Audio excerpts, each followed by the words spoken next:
We'll use this time now to acknowledge that this production takes place on the unceded territories of the Squamish, the Tsleil-Watuth, and the Musqueam people.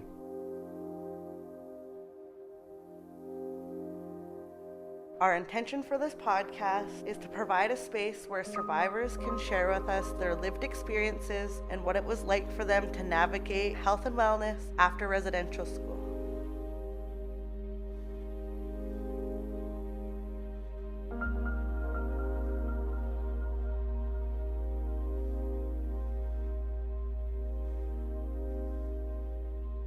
Hello, Ublami, good morning, and welcome to Woven Spirit Threads of Wisdom. My name is Olivia Kate Iatridis. I'm an Inuk, a part of the Inuvialuit settlement region. My mother's originally from Tuktoyaktuk in the Northwest Territories, and I will be your host on today's episode. Before we get started, I just want to remind our viewers and listeners to like and share this video and subscribe so you don't miss the other episodes of Woven Spirit. On this episode, we will be discussing the life of our very special guest, Gene Gus. Thank you so much for being here, Gene. I'd like to invite you to tell us a little bit about yourself to start us off. My name is Gene Gus, my English name, but my ancestral name is Watsuk. I come from the Tsleil-Watuth Nation in North Vancouver, but also have strong ties with the Squamish and the Musqueam Nation. So with that, I'm just very honored to be here today and share, a little bit of my story with the young people and, hopefully, touch their hearts and help them out in any way that I can, to give them strength to carry on. Absolutely. We'll see them. Thank you so much. I'm just going to jump right in. I understand you attended day school as a child, but a piece I think we often forget to talk about is how that affected the rest of your life after leaving. So if you don't mind sharing, what was it like for you to navigate the world after leaving the day school? After leaving the day school, I went into public schools, and I went to the day school for roughly 3-4 years, I believe it was. But once I was done with the day school, though, it was so hard, that transition from being in an Indian school, all Indian. But there was one family of 2 brothers and a sister that were white people, and so, they were the first ones that I ever met. But, then once I jumped into the public schools, that transition was really hard, going from all natives to, an all white school, basically, and a handful of natives. And after the day schools, I had a hard time communicating, period, with anyone, because of the way I was treated in the day schools, physically, verbally, and all of that, emotionally, everything, all those aspects there, and I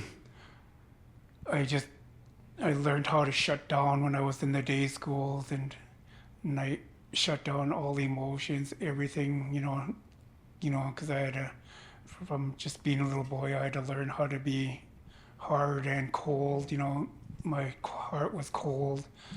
And so I grew up, with that. And as, I went through days, the public schools. And once I got out of public school, one day that summer after I got out, I just walked out of the door and I never turned back. I walked away and I went downtown to the Skid Road at that time in the early 70s. And, I stayed on the streets for, maybe 3 or 4 months, and I was sleeping wherever I could, in parks, wherever I could there. And one day I met this native guy there. He was like 3 or 4 years older than me, and one day he just says, "I'm going to take you somewhere." And so I said, okay. And so we went walking. We come up Canby Street here, and it was the child care services, whatever they called it back at that time. And he took me there. And I met a counselor, and she put me into a foster home with this one family, but I didn't like it there, so I walked back out after a day or two and went back down to the street again. And then that counselor found me again and took me back to the office, and we talked. And she said, "You didn't like it there, did you?" And I said, "No." And so she found another home, and it was the Cree family. Oh. And she put me in with them, and I stayed with them for years. Wow.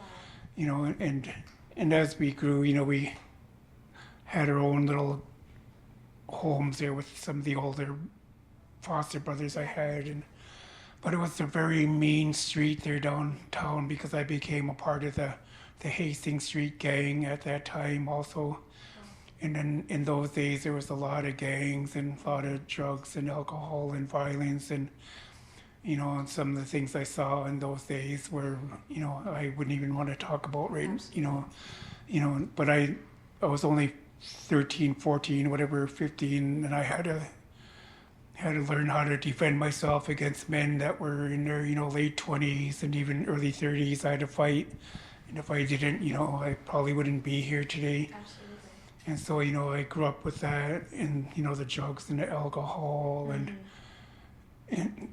for a long time, and I was a very angry young man because of the day schools, and I grew up with all that inside me, because everything I was just shoving down for years and years, and so I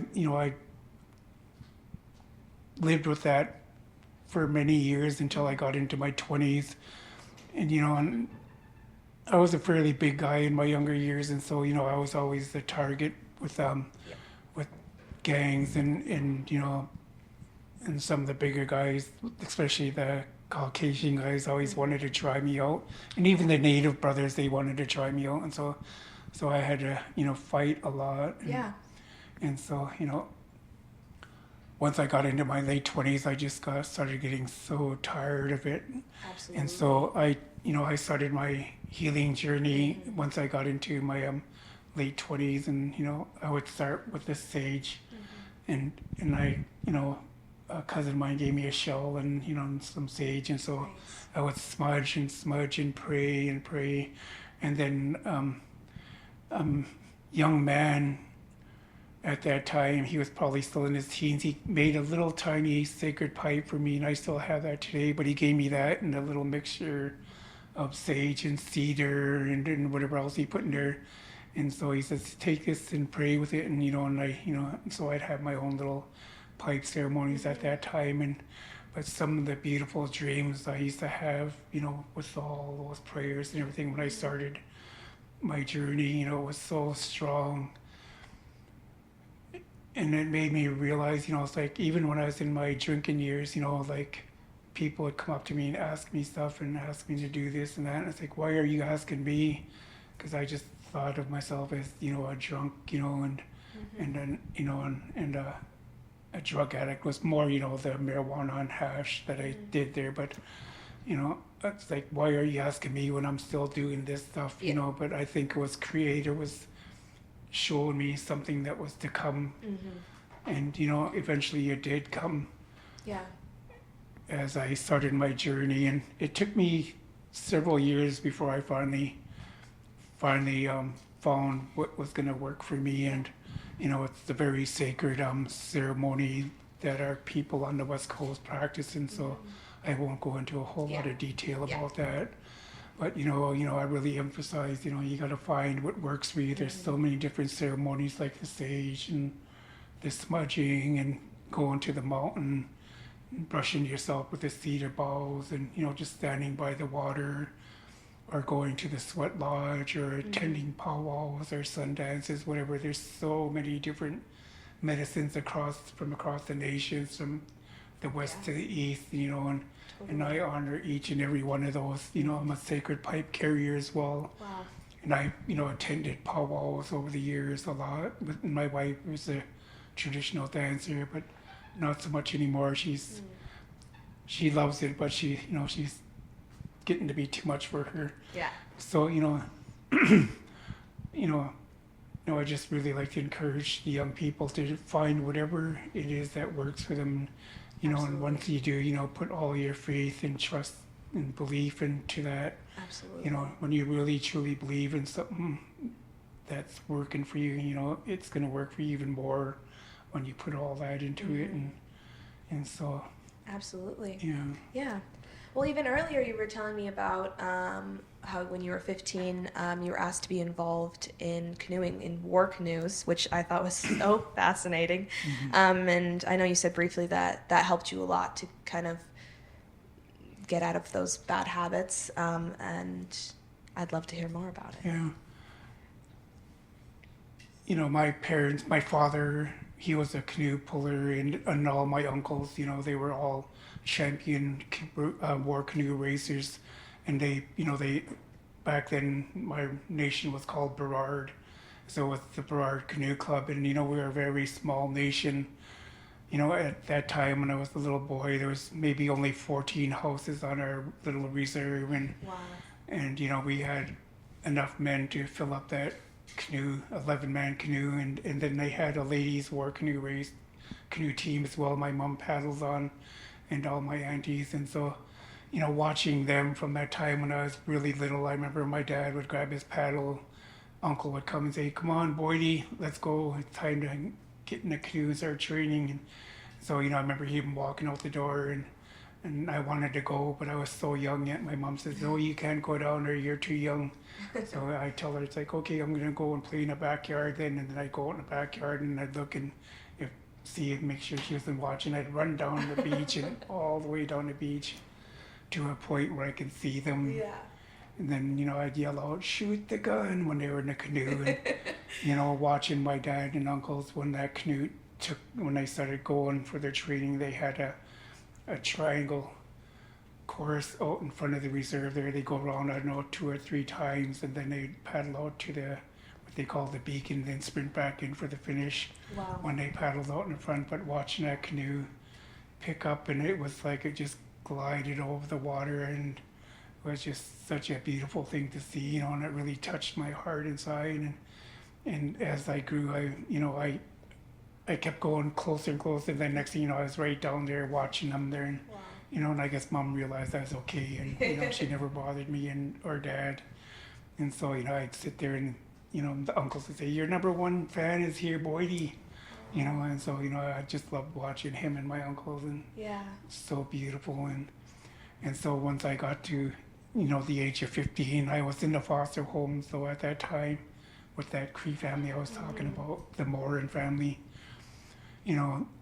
my dear foster parents, they're in the spirit world now, Stanley and Doris Moran, and 2 of their sons are there now, and one of their daughters, Cindy, her nickname was Flossie, she's just starting her beautiful journey. She just went last week, and so it's such a hard thing to see, but I remember when someone called me from my family, said, "We're starting up a canoe club over here," and so I would make my way, run all the way from Vancouver, the McLean projects, over the bridge and to Deep Cove every day to jump in that canoe with my cousins and brothers and one of my uncles who was training us at the time. And so that was the beginning of my journey in the canoes. And I remember going to the races, and the old ones, they would say, "There's that canoe, the Maria Lee Jonas one that my dad and uncles raced in. They were champions.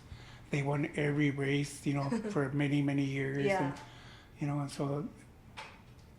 so they knew who we were and where we came from, and so it's such a beautiful thing. And I made it to like 38 before I finally retired from the Wow. racing, and and it got me away from the drugs and alcohol for the training season, through all the races. But once the races were over, I'd fall back into the bottle again, and Yeah.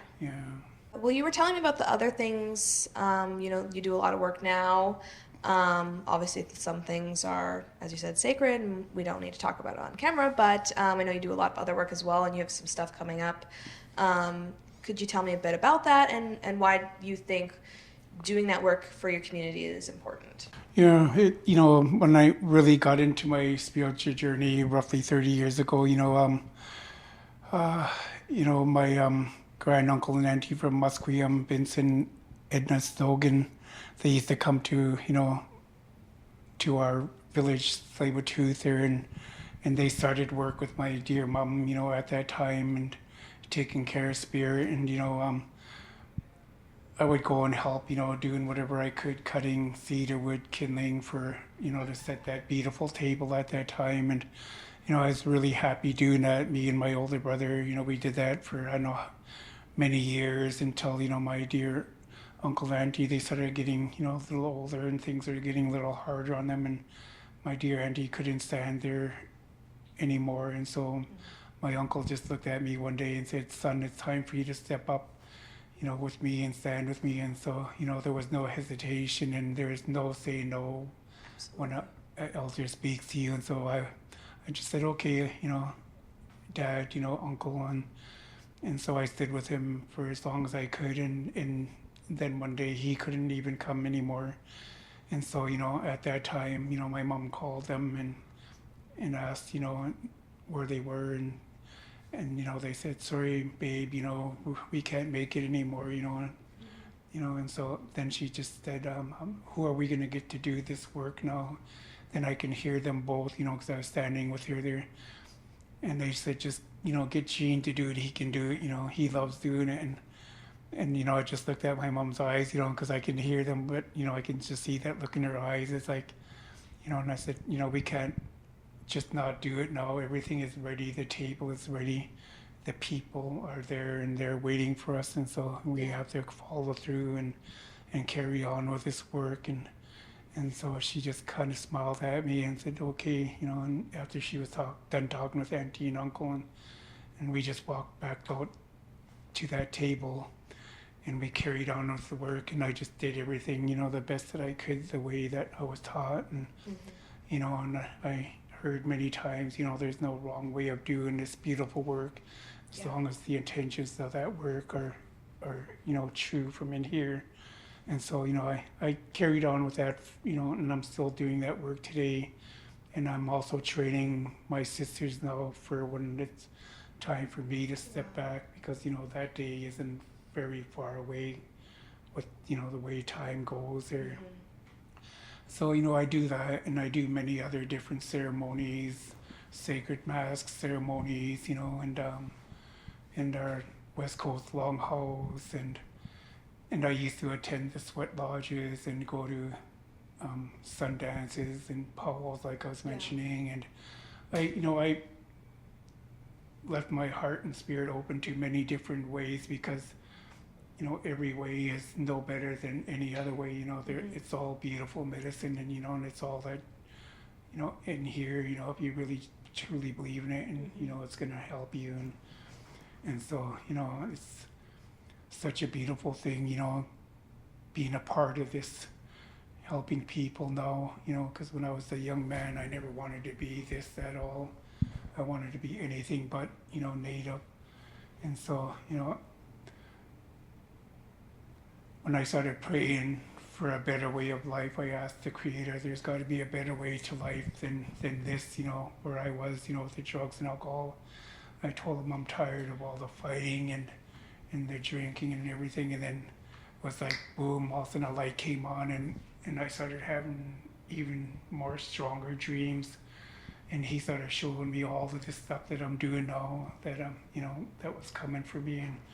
And so I just got a hold of I went to see my mom, and I told her, "Mom, I need to join this," and she says, "Okay, but if you're going to do it, you make sure you do it right."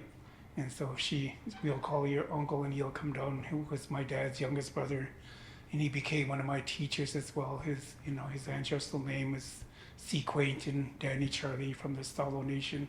He's my dad's youngest brother, half brother, and when he came down to my mom's house, and they were sitting there waiting for me at the table, and I went walking in, and started talking, and I told him, he just looked at me and smiled. He said, "I've been waiting for you," and it's like, okay. And then he says, "I can hear you sing, I can see you dancing already," and it's like wow, that it's really strong, because I only was exposed to it a few times when I was younger, traveling with his mom and dad, my grandmother and grandfather, and seeing it, or hearing it as a young boy, it was so powerful. And I didn't know if I ever wanted to be one of those people there that did that sacred dance and that.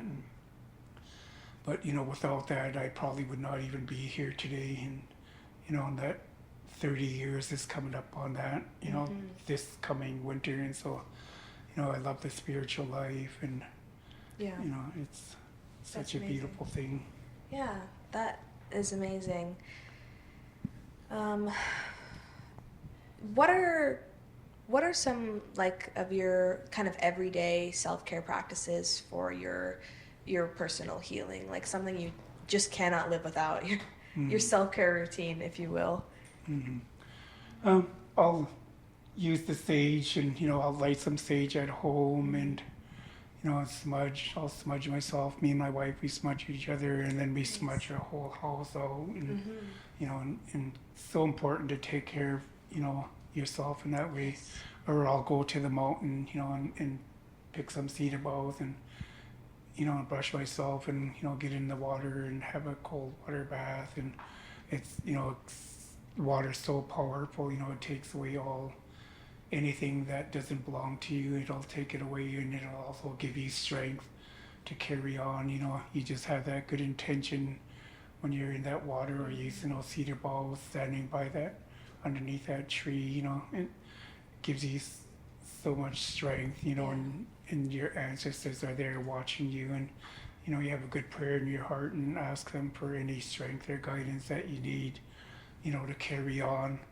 Because, if you can't take care of yourself, how are you going to take care of anyone else? Absolutely. And then it's like, if you can't love yourself, how are you going to love anyone else too? And so, those same things apply. And so, it's so important. So those are some of the things I do, this sage, or I'll load my sacred pipe and do a ceremony, even if it's just me and my wife, it's such a beautiful thing. Yeah.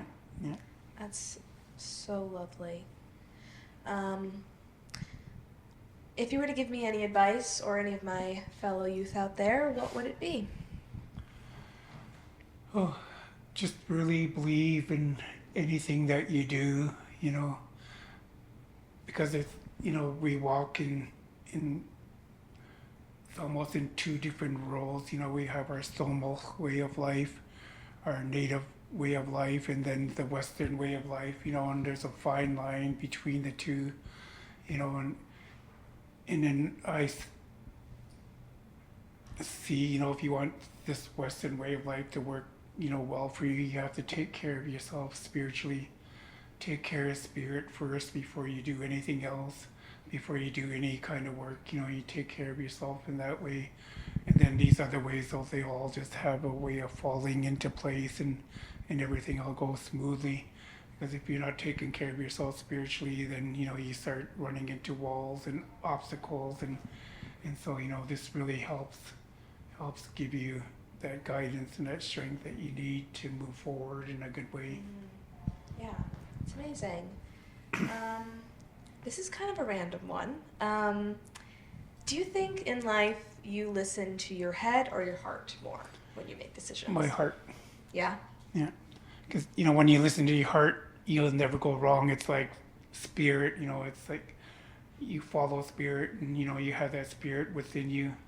You follow that, you'll never go wrong. But once you start using this here, you run into trouble. Yeah. It doesn't guide you the way that your heart or spirit can. Absolutely. Well, that's all the questions I have. Thank you so much for sharing your wisdom with us. It's an honor. Your knowledge is so valuable to us at Woven Spirit, and to all of our lovely listeners and viewers at home. And if you're still here, I just want to say thank you for watching and listening.